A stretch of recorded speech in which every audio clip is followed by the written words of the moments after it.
Donald Trump chased over unpaid debts for his rallies.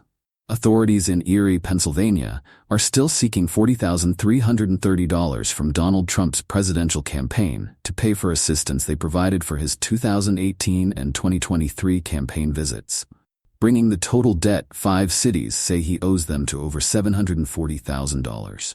The Erie claim was made by a spokesman for the city's Democratic Mayor Joe Skember during a conversation with the Erie Times-News and confirmed to Newsweek by a spokesperson.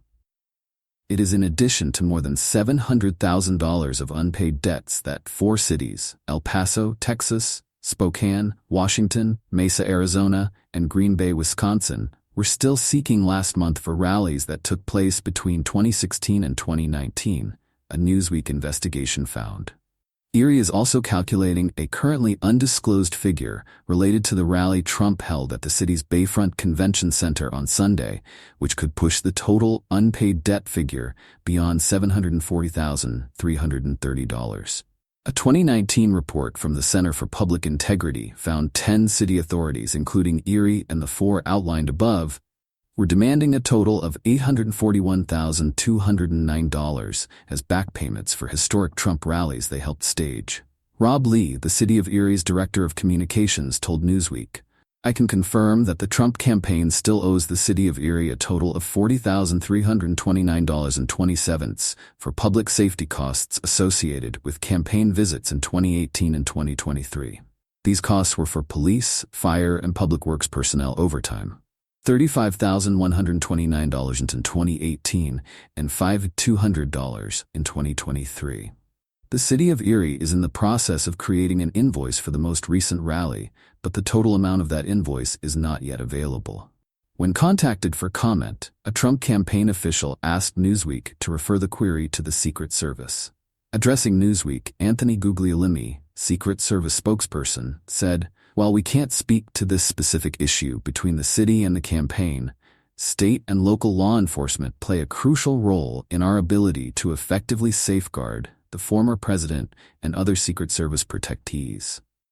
Currently, the U.S. Secret Service lacks a mechanism to reimburse state and local governments for their support during protective events. In recent discussions with congressional leaders, we've identified this as a critical need given the essential role our police and public safety partners play. We are grateful for the additional resources provided in the continuing resolution, and we will continue to work with Congress to advocate for the necessary grants and resources to support the city, county, and state law enforcement and public safety agencies that assist us every day. On Sunday, Trump held a rally at Erie's 4,000-capacity Bayfront Convention Center, during which he claimed law enforcement need one really violent day to crack down on crime, sparking comparisons online to the Purge film franchise. Rob Lee, a spokesman for Mayor Skember, told the Erie Times-News, "The Trump campaign still owes the City of Erie a total of $40,330 for public safety costs associated with campaign visits in 2018 and 2023. These costs were for police, fire, and public works personnel overtime." According to the Erie Times-News, the bill was split between $35,130 spent supporting a midterm election rally held by the then-president in 2018 at the Erie Insurance Arena, along with a second rally Trump held at the same venue in 2023. Renee Lamas, Skember's chief of staff, said the city would also be seeking payment from the Trump campaign to cover its expenditure on Sunday's Bayfront Convention Center rally, although it was still calculating this figure. During Sunday's rally, Trump said the Biden administration had blocked him from holding an outdoors rally in Wisconsin the previous day, with the venue changed to an art center in Prairie du Chien with a restricted capacity. He said, "We were in Wisconsin yesterday, and except for the fact that the administration would not let us we had 50,000, maybe more people, and we were going to do an outdoor rally, and we ended up having to do it inside, in front of about 1,000 people." An unnamed figure from the Secret Service, which makes threat assessments independently from the Biden administration, told CBS News and Axios the agency was never configured to provide such an elevated level of protection for an increasing number of protected.